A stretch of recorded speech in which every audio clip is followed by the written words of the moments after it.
Assalamualaikum warahmatullahi wabarakatuh. Halo semuanya, perkenalkan nama saya Rizky Pratama dengan NIM 2203211000013. Di sini saya akan menjelaskan terkait analisis Tritunggal usaha tani pada komoditas padi di daerah Lakasantri, Surabaya.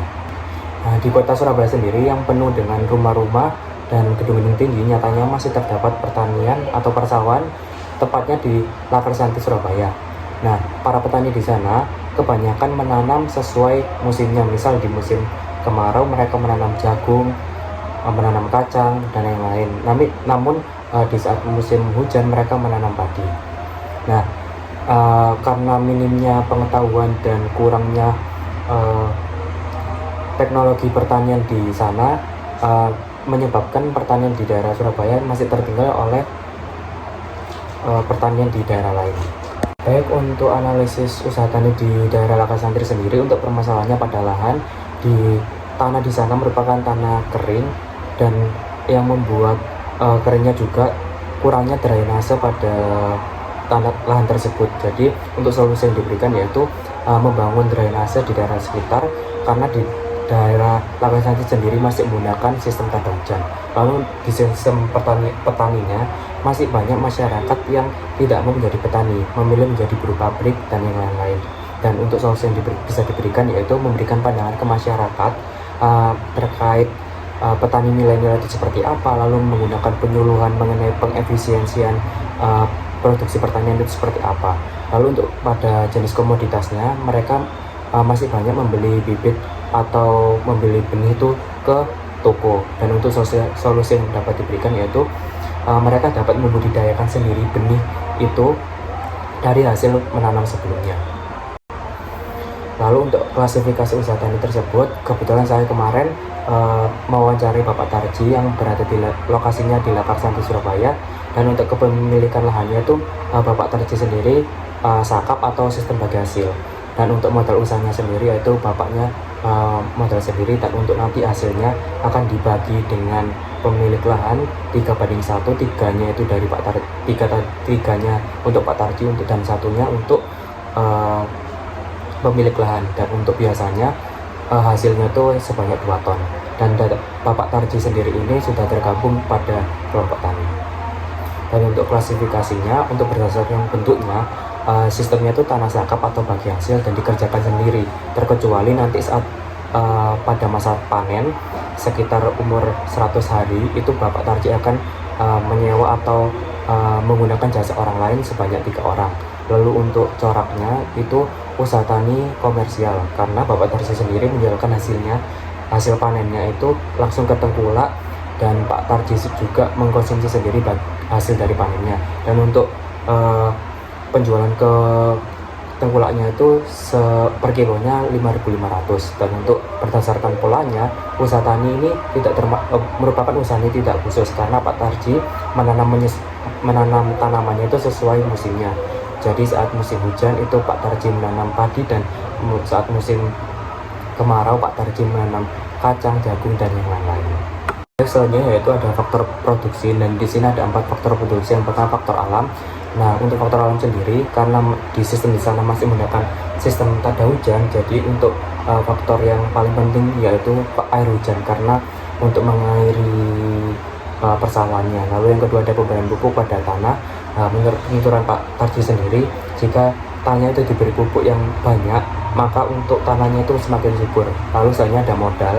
Nah, untuk modal sendiri dari Pak Tarjinya ini menggunakan modal sendiri tanpa ada bantuan oleh orang lain, baik itu dari kredit maupun non kredit. Dan untuk modal usaha yang seharusnya diberikan yaitu ada mesin traktor, bibit unggul, alat irigasi, alat pengolahan tanah, biaya bibit dan benih, dan selanjutnya itu biaya upah untuk saat masa panennya itu tersebut.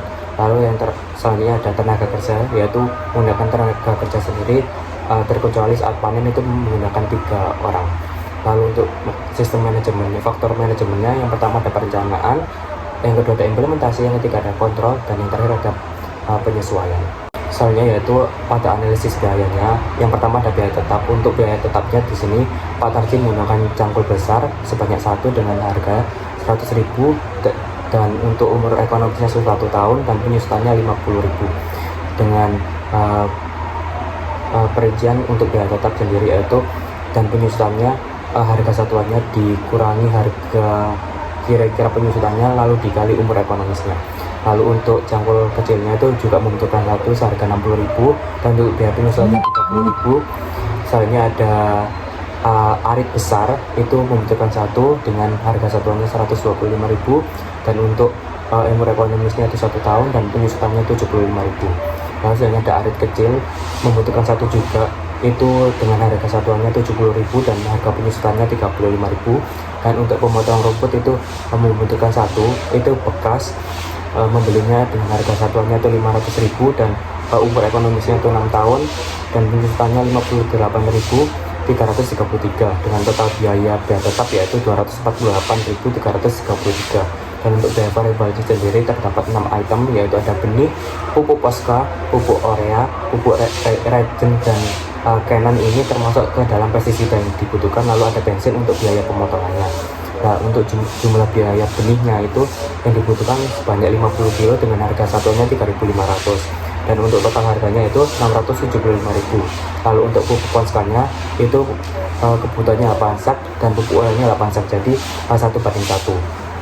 Untuk harga satuannya itu sama-sama 140.000 dan untuk jumlah totalnya 1.125.000 per masing-masing pupuknya. Lalu ada Regen itu 1 botol besar dengan harga 150.000, itu sekitar 1 liter harganya untuk ininya, jumlahnya. Nah itu dengan harganya 150.000. Untuk Regen dan Canonnya ini, untuk Regen butuh 1 botol dan untuk Canonnya 1 kaleng. Dan untuk harga dari Regennya 150.000 dan untuk harga Canonnya 55.000. Dan untuk bensinnya itu membutuhkan 15 liter untuk satu kali panennya, itu dengan jumlah harga 150.000 dan biaya total variabelnya yaitu 3.270.000. Misalnya untuk perhitungannya, untuk biaya eksplisitnya itu terdapat upah dari panennya yaitu 3 orang dibutuhkan selama 7 hari dengan total harga 600.000 kali 7 yaitu 4.200.000. Lalu untuk biaya implisitnya yaitu tenaga kerja dalam keluarga itu membutuhkan hanya 1 orang dengan dijumlahi harga 200.000. Analisis biayanya, untuk penerimaannya mereka mendapatkan penerimaan harga jualnya lalu dengan jumlah hasil produksi. Dan untuk hasil produksinya itu 2 ton atau 2000 kilogram, misalnya yaitu berarti dikali 5.500 dikali 2.000, sebanyak pendapatan yang diterima yaitu 11 juta. Lalu untuk pendapatannya itu biaya total sama dengan biaya variabel ditambah biaya tetap dan ditambah dengan biaya tenaga kerja dengan perhitungan yaitu 3.270.000 ditambah 248 333.000 dan ditambah dengan biaya tenaga kerjanya 4.200.000 dan didapati hasil 7.118.33.000. Lalu untuk pendapatannya sendiri yaitu penerimaan dikurangi biaya total dengan perincian 11 juta dikurangi 118.333 dengan hasilnya yaitu 6.618.333 rupiah. Untuk analisis yang selanjutnya yaitu keuntungan. Nah, untuk keuntungan sendiri penerimaan dikurangi biaya total, dan untuk biaya total sendiri didapatkan oleh biaya variabel total ditambah biaya variabel. Dan untuk klasifikasinya yaitu 11 juta dikurangi 3.968.333 rupiah dengan hasil mendapatkan 7.031.667 rupiah. Jadi untuk kesimpulannya yaitu Surabaya yang padat dengan gedung-gedung tinggi nyatanya masih juga ada persawahan, tepatnya di daerah Lakasantri. Nah, persawahan di daerah sana merupakan tanah kering ditambah dengan kurangnya drainase pada daerah tersebut. Nah, karena mereka di sana masih menggunakan sistem tata hujan, dan Pak Tarji sendiri mengelola tanahnya itu sebagai sistem bagi hasil atau sakap. Beliau juga sebagai pengelola di sana mendapatkan hasil 3:1. Beliau mendapatkan 3 dan pemilik lahannya mendapatkan 1 dengan biaya biasanya itu dengan hasilnya panen sebanyak 2 ton. Nah, namun sayangnya teknologi di sana masih belum merata dan Pak Tarji sendiri belum mendapatkan teknologi pertanian terbaru itu. Dan untuk Pak Tarji sendiri menanamnya itu di saat kemarau, menanam kacang, jagung dan lain-lain, dan untuk di musim hujannya itu beliau menanam padi. Dan untuk sarannya, untuk pemerintah Kota Surabaya sebaiknya melihat lagi dan meratakan lagi untuk pembagian penyuluhan maupun pembagian teknologi pertanian terbaru agar di Surabaya sendiri nanti pertaniannya itu bisa berkembang. Selain itu perlunya adanya penyuluhan terkait pemanfaatan hasil tani dan juga pengelolaan lahan yang baik dan efisien. Merupakan foto dokumentasinya. Jika ada yang ingin ditanyakan bisa langsung komen di bawah. Dan sekian presentasi dari saya, kurang lebihnya mohon maaf. Wassalamualaikum warahmatullahi wabarakatuh.